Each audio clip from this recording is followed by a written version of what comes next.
What's up, everybody, and welcome on into Vamos, brought to you by Degree right here on One Soccer. Annie Petrillo alongside, look at that, I got a trio of lovely soccer analysts, Alex Gange-Ruzic, Jordan Wilson, Garrett Wheeler.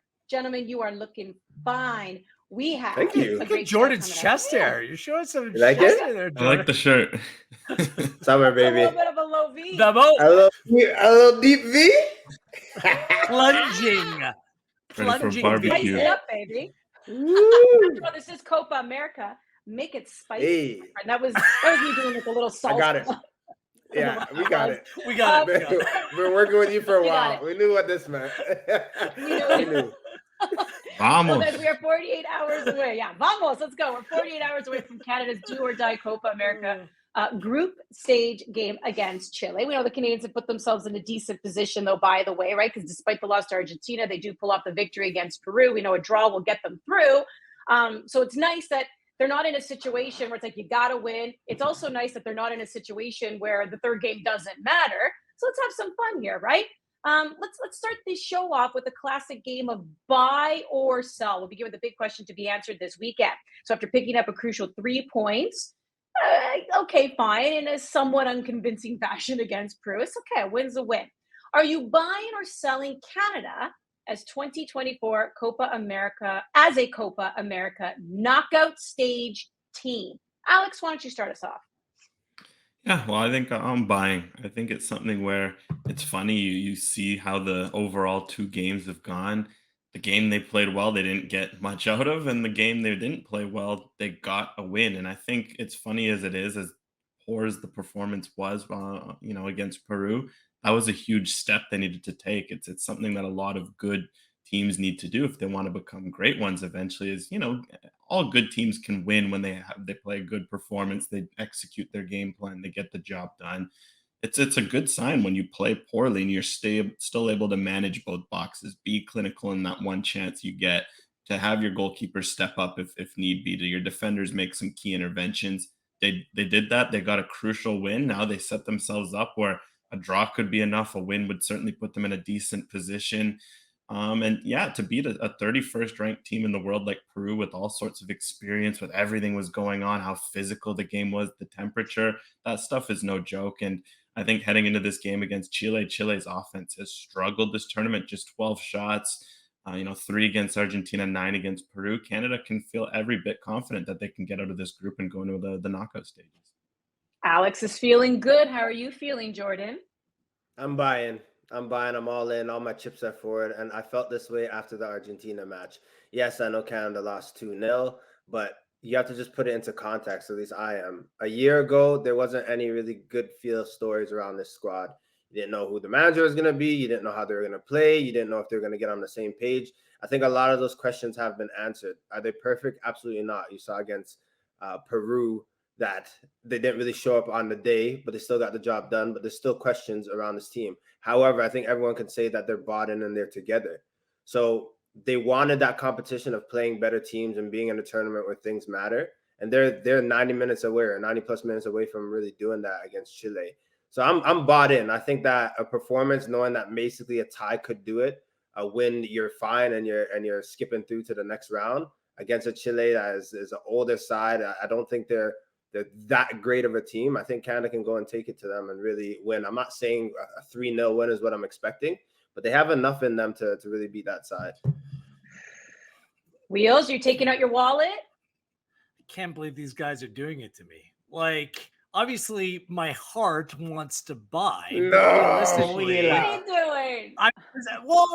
Everyone just can't wave the flag on this show, so I'll provide the Bye. opposite side of the equation here. What about that Canadian performance against Peru got you excited that they can take on a better team that's more technically adept and a much better side than that Peruvian side that they played against, where if it stayed 11v11, that game had draw written all over it? Like, we brought up the shots. Well, Canada, with the man up, ended up with just 5 shots, 2 on target against Peru. Like, they've really failed to create anything outside of transition football. And I think that Chile will understand that. Ricardo Gareca is a very good manager, and this Chilean side is superior to me in just about every way than Peru. Yeah, they have a little bit more experience in this team, but they experience winning this tournament. Chile have won this tournament in 2015 and 2016. They have players that are very well adept to the pressures that come with a game like this. Also, the one thing that played against Canada was the heat. They're playing in Orlando. I understand it's at 8 p.m. It's something to deal with, and something that Canada had a really difficult time dealing with that game. And if you watch the game against Argentina, yeah, Argentina was one-way traffic for like 75, 80 minutes, and Chile had two outstanding goal-scoring opportunities, and Emi Martinez came to the rescue for Argentina. It took Argentina to the 88th minute to finally, get a ball past Bravo. So, look, I want to think that Canada are more than capable of coming away with a result here to send them to the knockout round. But I just think that they're an underdog heading into this game. And I hope I'm wrong on this one, but Chile has to be considered favorites. So we got 2 buys and a sell on that one. All right. I was hoping for the hat trick. Let's see if we get this here. A lot of talk, as we know, about Ismael Kone. And we are going to discuss the rumor about him and making the move to Marseille a little later on in the show. But I want to know if you're buying or selling. Jordan, I'll start with you on this one, that he will have a bounce back performance after he was subbed out at half against Peru. The question is if he's going to have a bounce back performance. I think so. Like, I'll buy that. I think with him, the simplicity is something that people are going to address. People that know the game, people that are in his camp, would just say, we know with a midfielder that's so dynamic, who loves to go forward, who can do things 1v1 and really add a 2v1 situation for his team. It's just getting back to basics and being simple and then playing off of that, right? I think when you play that midfield role, it's really so much is just about rhythm. Like if you make a pass or if you give it away, if you give a next one away, you start to get into a bit of a funk, good or bad. So I think with him, he knows that he's had an underwhelming performance against Peru. Argentina wasn't his best day, but we also know that like he had the France performance, even against the Netherlands as well. I thought he had a good game. So we know what he could do, and I think he knows that as well. And I think he's also going to understand the timing of that and how important this game is for the national team. Forget his future, but just how much this would mean for the squad. Alex? I'd say he should bounce back. I think it's something where it feels like a lot of what has slowed him down. It just feels like his own pressure. And naturally so, you're dealing with the potential move to, a historic French giant, a club in a top 5 league. That stuff can be tough to manage your first full tournament, because you have to remember, he wasn't at the Gold Cup the year before. At the World Cup, he kind of broke in near the end of that tournament. He didn't get a start throughout that tournament. This has kind of been the first one where he's a guy in the midfield, and there's a different kind of pressure, especially when you add in, all right, you're dealing with transfer news on the side of it. So I think for him, he'll have seen these 2 games. He'll know he can do better. I imagine one of the veterans in that room, or at least I'd hope one of the veterans in that room would come up to him, just put an arm around him and say, look, you know what you can do. You showed it against France. Just maybe if you need, keep things simple for 30, 40 minutes, just show you can make the passes, you can make the dribbles, you can grow from there. And I think he can really shine in this Chile game. I think there'll be space for him in the midfield. So I'm backing that he'll bounce back, because look, he's still one of the youngest players on the team. He's allowed to have a tough game or 2 at a tournament like this. Just it's how you respond. It's always how you respond at this level. Wheels? He's 20. He's 22. Like, he's been playing professional football for just over 2 years. Like, his ascendancy is crazy. There's no chance I'm going to sell on Kone. I'm buying, and I think his stock is dropped too much in this tournament based on the perception on how he's played. Against Argentina, he's going up against the midfield of Paredes, DePaul, McAllister, like top players. And he played so well against France and CanMNT in a friendly that heading into tournament football, the expectations that he just pick up where he left off in Bordeaux and just continue to go. It just doesn't work that way for young players. So there's highs and lows. Yeah, perhaps he's tried to do a little bit too much.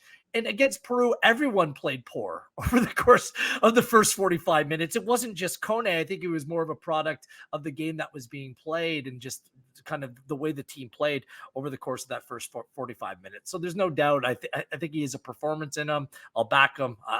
That's one I'll confidently buy, Andy. All right. I love that all 3 are buying on that one. This one's going to be a bit of a surprise to meet the ball. And Wheels, I'm going to come to you right out of the gate, because I know we talked about it on the show yesterday. There's a good little debate even going on within the fan base. And that, of course, is Jacob Shaffelburg, who's been this super sub. He comes on in again in that game against Peru as a substitute. He's an absolute dynamo. He provides the assist to Jonathan David that gets the goal. So everyone just keeps saying, with the way he's been playing, every time he comes in as a sub, are you buying or selling Jesse Marsch actually starting him on Saturday? And if you are going to buy, if any of the three of you are going to buy, you got to tell me which player comes out. So Wheels, are you buying or selling him getting the start?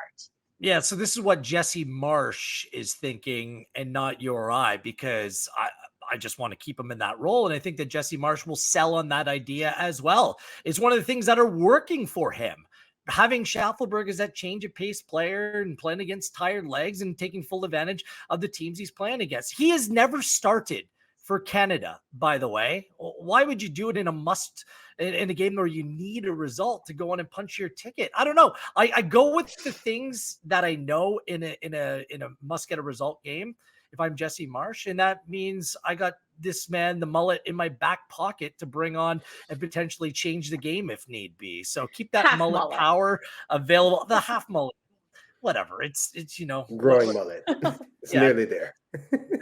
Was it Tennessee top hat, the Kentucky waterfall, whatever you want to call it, the 3'11", 3 inches in the front, 11 in the back.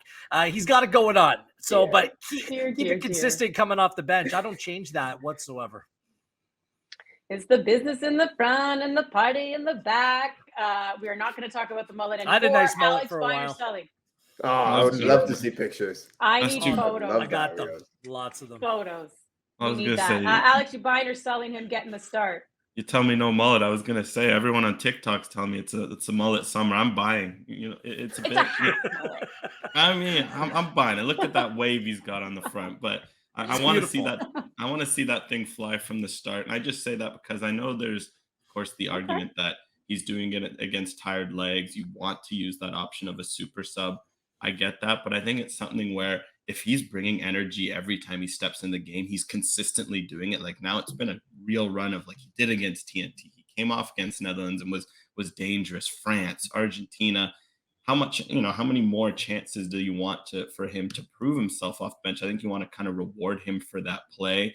And I think if he can bring that energy from the start, that's a bonus, right? Because you'd rather win the game in minute 15, minute 30, if he can provide that moment versus later you bring him on. Plus, I think what plays in his favor is that with the other talented wingers, it's not a bad option to have Tajon Buchanan coming in against those fresh legs. If Jacob Shaffelburg's thriving against those tired legs, pardon me, why not give Tajon Buchanan a chance to run at maybe some fatigued Chile defenders who've had a Shaffelburg running at him? So I think it's something where, to answer the question, since you mentioned who would I take out, I think Tajon Buchanan, just in the sense that he's continued to struggle. I think you kind of want to push him to say, all right, look, like Shaffelburg's knocking on the door. Your spot isn't 100% guaranteed, and let Shaffelburg show what he can do. And look, if this experiment fails, at least you try. He can go back to being a super sub. You're comfortable with that. But I think you may as well reward him for the performance and maybe provide a bit of a jolt to Buchanan. Jordan, where are you going? I see where AGR is going, but I'm selling. I understand that Shaffelburg has done enough to deserve a start. That is without question, and I will double down on that all the time. I think the timing in which a manager gives a player a sub is huge. And sometimes you're going to get things wrong as a manager, right? I think Jesse Marsch, he tried something going against Peru, and it didn't really work, and then adjusted and ended up being a bit better. But there's sometimes you're going to try. Imagine a world where you start Jacob Shaffelburg, and he just doesn't get into it right away, and everyone's expecting him to have a similar performance, and he plummets. The confidence and the shot that I could take to one, his ace card, but also his ego. I think taking the time, Jesse Marsch just had the team yesterday. Like, I know it's been a couple of weeks, but literally yesterday, to try to get everyone to buy into how he wants to play, buy into the system, and get the best out of these players. Someone like Shaffelburg, you understand that he's going to come in when the game's a bit more open, and he's going to provide some quality. Don't tinker with it. When you have more time to really dive in, Shaffelburg will get starts. I just don't think against Chile that is a time to really test that out. Yeah, I wouldn't be surprised if he gets to start. Let's put it that way, because Jesse Marsch might be still trying to figure out the best things for his team. But I do really like him as that sub. Who are you guys taking out? Andy, AGR? I'm not taking out Buchanan. I'm not. I say ride with him. I say go and start him. I'm not. Taking And Liam the Miller? thing is, though, is like, You're taking out. well, that's what I mean. Like, would he try Liam Miller? Would he? I mean, does he want to maybe try more of a Shaffelburg and a Jonathan David up front, and Kyle Laring comes out?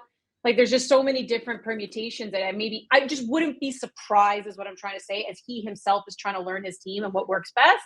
But personally, I do like him coming off the bench. But who knows, if he does get the start, we could all be pleasantly surprised. There's another substitute, by the way, who had a positive impact, and we're used to calling him a starter. That's Kamal Miller. And that's the thing, right? Because he's been the guy for the longest time in that center back pairing position. But now we've seen on that left side, Jesse Marsh has been favoring Derek Cornelius, Moise Bombito. Those have been the two. So the question, I'll start with you, Alex. Are you buying or selling Kamal Miller coming back into the side from the start this weekend? Is he a starter again? I'm selling. I think he goes back to Derek Cornelius, Jesse Marsh, that is. I think Kamal Miller was quite good against Peru. I liked what he brought on the ball. It helped calm the game down. He had some good defensive actions. I just feel like my read on the Derek Cornelius sub, and of course Liam Miller and Ismael Kone, that was more of a shock to the team, right? I think it was something where Marsh could have made 9 or taken off 9 guys, and I don't think you would have been mad at that. I think it was that rough of a first half. And I think I've seen coaches do something like this before. He took a guy off each line of the field and left just 2 strikers because they could decide the game. He took off a center back. He took out a wide player. He took out a midfielder. For me, that sends more of a message that first half just wasn't good enough from the team. You want to put some different legs in there, a different look. It wasn't as much on a Cornelius sake. I thought between him and Bombito, you could have taken off either, and I wouldn't have been mad. But you got a left footer there in Miller who can naturally slot in for Cornelius. So I think it's something where I can admit, and I thought Miller was quite good, but I just think he's going to go back to Cornelius because there's familiarity there with Bombito. He's been good under Marsh so far.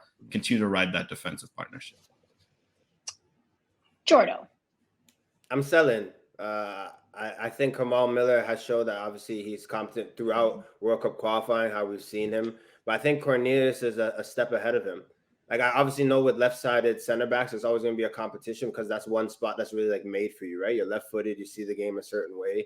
But I think Cornelius has a bit more to offer. I think he's more aggressive in the press. I think that he's been in better positioning. I also think like his passes forward typically are a bit more piercing and what you need if you're going to play this type of system. So I don't think Kamal Miller is out of the question. I think that he'll get games. When you think about tournament football and a must-win game or a big performance, the biggest game that Canada's been in a very long while, that you stick with what you know, and that's Cornelius in that spot. I don't see anyone playing over him. Will. Sell. All 3 clean sweep here. There's no chance. I didn't really understand Cornelius coming off in the last game other than to maybe protect him as he was on a caution after the first game. Perhaps Miller's a better option if you want to play 3 at the back. Kamal Miller's an exceptional passer of the ball, breaking the line. Like, that's his strength. So I do understand it from that perspective. But has there been a better outfield player under Jesse Marsh thus far than Derek Cornelius? Nope. Not for me. I think he's been the best. And I just wouldn't take him off in a game like this where you're going to need a little bit of bite. You're going to need that experience and that muscle at the back from Cornelius in this game. So no chance I'm sitting Cornelius from the start. And a lot of people are saying Max Crepeau has been the best. And I don't feel like any of us are doubting that he's going to get that start against Chile. But with Dane St. Clair still there for competition, Jordo, where are you in buying or selling Crepeau as the undisputed #1 goalkeeper for Canada going forward? Undisputed. Buying all my Monopoly money. Wow. All of my Monopoly money is going Undisputed? on Crepeau. He's deserved it. It's undisputed. Like, He's #1? #1. All right. Alex, how you feeling? Yeah, I'm with Jordan on this one. I'm buying pretty confidently.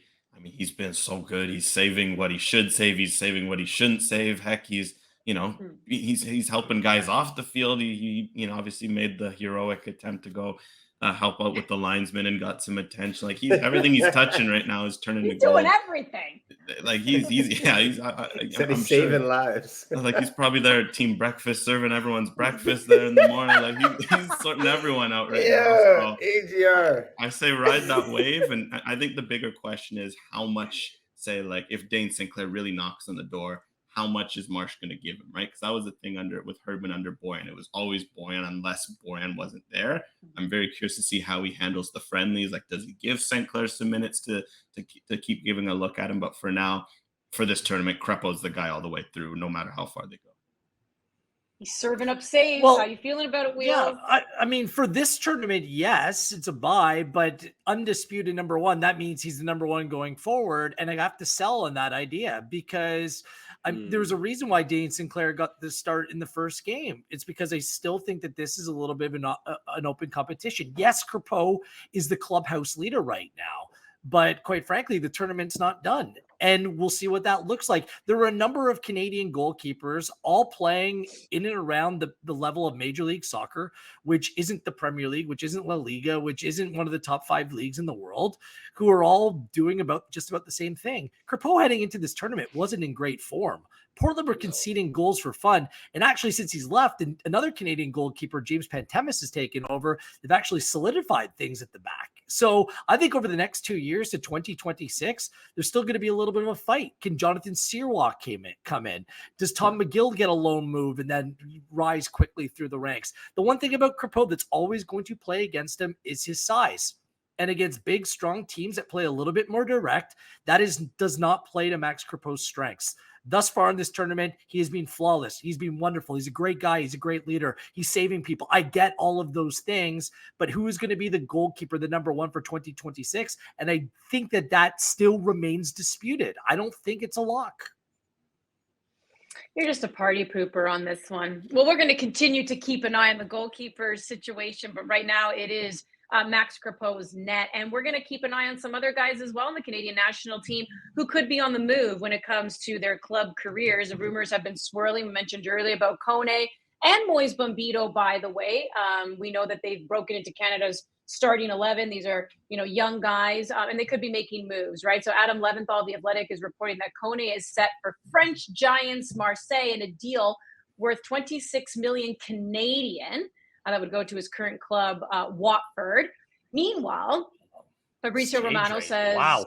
Yeah, Lyon, Lyon have made a bid for Bombito with personal terms already agreed to. So what do we make of these potential next steps for two players who are becoming core pieces for Canada? Jordan, I'll start with you. Lyon finished 6th in Ligue 1, but think about the players. Like, I always look at this, right? The legends that are at a club. Like, you're talking about like a Karim Benzema, an Arsenal legend, and Lacazette. Like, just the players that have played there, and you're thinking this Canadian young man who showed potential, you're going to be in an environment where you're going to go and succeed. And Wheels was mentioning yesterday on Vamos about the manager as well, just like in these leagues and how there are going to be so many eyes on you. I just think that it's such an important and pivotal moment for such a young player in Bombito. You want to play, you want to get those moments, but you want to be in an environment where you feel like you can succeed. And I feel like that could be it for him at Lyon. Wheels? Not taking anything away from the players and their individual strengths, but I kind of feel like this is the way that clubs on that level work today. They want to find the next big thing before it's discovered. And the fact that both of these players have taken less than straightforward paths to prominence, I think that it makes them appear to be like these unpolished gems, right? Like there's some uncut gems, like something that can be molded a little bit more. And the profiles of both of these players, who both come from the province of Quebec, who both speak the language, I think they can think that there's a lot to build upon there and that their futures are bright. And I think they're right on both. As for Bombito, I mean, this guy was playing community college soccer in Iowa. I mean, Kone a couple of years ago, both of he was a product of Saint Laurent. Like, it's just crazy how we invest all this time and money into our MLS academies who continue to produce good players, but not all of them are moving to Liga like these two players. I just think it's exceptional. Lyon, obviously a big club. Is Bombito ready? He's showing that he's more than capable internationally. And last season, remember, with Colorado Rapids, he didn't play regular football. Like, he was out through injury for a long stretch of it. So, I mean, he's really only been that first team relied upon center back for a couple months to start this MLS season. So that is a huge jump for him. For Kone, I think it's good that he's going to go to Watford. He's going from one club that changes their manager as much as they take a shower to another in Marseille, but they brought in the right manager. Roberto De Zerbi is an excellent manager. Honestly, I would have loved to have seen him at my club at Manchester United if they were going to move on from Erik ten Hag. I think he's a manager that can go on and make a player like Kone better. And hopefully there's a little bit more stability there. And it looks like they're swinging big in order to improve their team. And if Kone can be part of that project, I'm all for it. So 2 big moves, and hopefully brings growth to those players as well. Alex. Yeah, no, I for Ligue 1, I've always said I really think it's such a great developmental league because obviously Ligue 1, one of the top 5 leagues. It's up there in terms of talent, of course. Maybe PSG has kind of carried a lot of that mantle over the last few years, but you've seen teams like Lille, Monaco, Lens lately, Rennes push and really, make it competitive. And what I've liked about a lot of those clubs is they've relied on youth. And overall, as a league, they rely on youth and they're willing to give young players a chance. And I think Kone and Bombito absolutely tick the boxes that they come in with a strong base of technical skills, but also a physical profile that can fit in the league. They're going to be able to learn on the fly. They're going to be asked to play good minutes and develop. And I think that's fantastic. And yeah, my bigger question now is this the start of a pipeline? Because the Francophone aspect of, there's a lot of players you can look at in Quebec who will come over. Language is not an issue. Culture might not be as much of an issue. They can adjust seamlessly, as I'm sure Bombito and Kone will off the field before even looking at on the field. And interestingly, something that stood out in my research is that in Ligue 1, a lot of African passports don't actually count as foreign players because they have a pretty strict foreign cap of like 4 non-EU players, but there's an agreement there with African players with a lot of, Canadian, African dual nationals, like Bombito's got Congolese citizenship, Kone, of course, from Ivory Coast. For Ligue 1 players, they can get players like that for cheap, and they're not even counting as foreigners, and that you can take a risk on that and maybe play a little less and have more patience to find these gems, like Gareth said. Yeah, all great reasons as to why Canadian players, I think, would be attractive. And then there's the other one. I just think like Jonathan David has left a really good impression. There's a Canadian playing in Liga, and it's like, oh, let's just bring in more Canadians because look at how good Jonathan David did. Yeah, so thank you for knocking down that door, Jonathan David. Let's just quickly go here. Final one here, gentlemen, as we go around Copa America. Not good news for some CONCACAF teams here because Mexico lost to Venezuela 1-0. Jamaica were beaten 3-1 by Ecuador. Jamaica now eliminated. They're not going to move on. And Mexico finds themselves in a must-win to beat Ecuador in the final match day game to move on out of the group. So when you just look at the state of their national teams here, who's more concerned, Jordo, Mexico or Jamaica? I'd say Mexico, but I'm going to just talk about Jamaica, the land of my mother and my grandmother. I'm going to just say that the turmoil with the federation just needs to be resolved because I think that there are some gems that are on this squad. I think there are some players, like you're looking at Nicholson, you're looking at Antonio, the fact that they're getting players that are playing in England and are doing well. It'd be good for Jamaica to just, you see the situation with like a Leon Bailey. If you can get players like this playing for Jamaica and being content, there could be a team that does well. But if I look at the 3-1 loss to Ecuador, they were close. I think they should have had a handball when it was 2-1. Like they did okay for this tournament. But I think to get over the line and maybe be competitive, you need more ballers. And I think more people that want to play for their national team or play for Jamaica. It's just if there's peace. And right now there's just far too much turmoil. Alex, 20 seconds. Yeah, I'm going Mexico. Of course, Jamaica has its concerns, but Mexico's co-hosting a World Cup in 2 years. I'm going to continue to say, usually heading into a tournament like that, you peak, right? And right now it feels like they're falling backwards into that. Like it could lead to embarrassment. Imagine you get grouped at a home World Cup or you struggle. And with how Mexico is, it feels like their player pool is at an all-time low. Feels like they're just continuing to lose games in different ways. They're struggling to move players to Europe. Even the players they have in Europe who've been doing well, like a Santiago Jimenez, hasn't been able to get a chance to really show himself for Mexico. I'm worried about a lot of things with that federation. Wheels.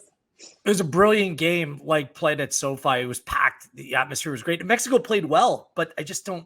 Is Jimenez the answer? Like he's no Borghetti or Chicharito or even Jimenez before. Like I just think the attacking third, they're just lacking that little bit of quality that they need. So, and a lot of these players are Liga MX based players. Like what happened to the times when all these Mexican players were going abroad and surviving? Big news for Canada if they can finish second place, potentially playing Venezuela in the next game. Get in. Like that's the game that you want. There you go. All right, told you we'd have some fun. We spent some money. We made some money in our buy and sell. That's been this edition of Vamos, brought to you by Degree. See you later.